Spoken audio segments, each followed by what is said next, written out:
Hi everyone. There is a poem by a man named Todd Colby that goes a little bit like this. I want to be famous so that I might be humble about being famous. What good is my humility in the midst of all this obscurity? That's from a book called Riot in the Charm Factory. A great little book of some very unusual poems, but it points to something very important in today's saint. On June 19th, we commemorate Zenon, our Venerable Father, who lived about the early to mid 5th century, one of the desert fathers who went about Sketis and Gaza and all the places in Egypt, living as a solitary for the most part.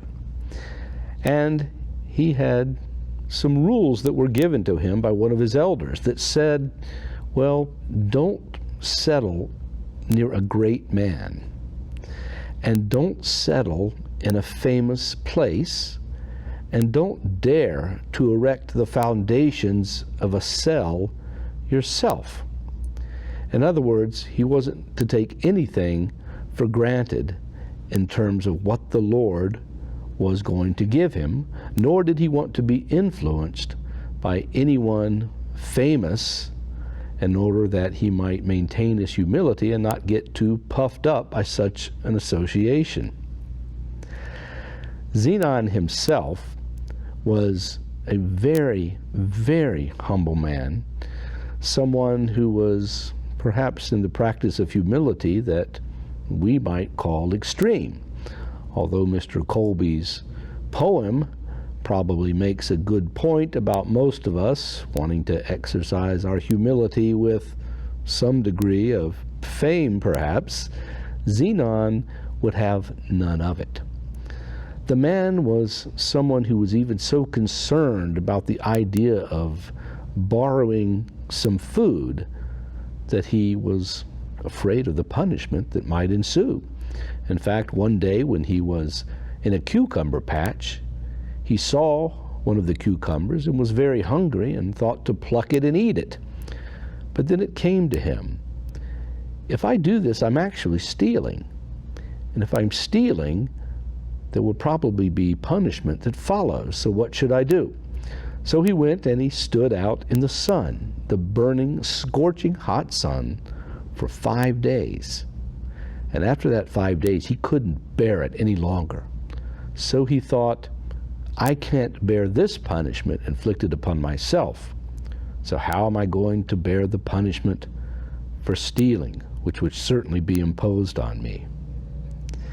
At another time, our Venerable Father, Zenon, was considering many, many other things in terms of the spiritual life that he had embarked upon.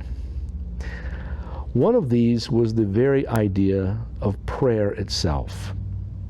And he was told by an angel that if only he would pray fervently at the very beginning of his prayers for his enemies, then that would ensure that any other petition he had was sure to be heard.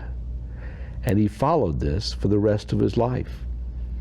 Around 451 AD, finally realizing that this world had nothing for him, nothing that interested him, he went in entire seclusion, and was never seen again until his repose years later. What can Zenon teach us today? Well, this was a man who was obviously well attuned to the idea of humility, of not being important in anyone's eyes or even associating with anyone that was important. Too often in our daily lives, we do just that. Even if we are someone working a job, we try to ingratiate ourselves with someone who is perhaps more well noted in the office place, to associate with them so that perhaps others might begin to associate our own efforts with those of the person that is more noted. Zenon, of course, would have none of this. He believed that in absolute quietude and an absolute disregard for the things of the world was to be heard the still small voice of our Lord Jesus Christ. We may not be able to go the whole 9 yards in that regard, but in terms of humility, it's something that we could all do a little bit more and a little bit better job of acquiring.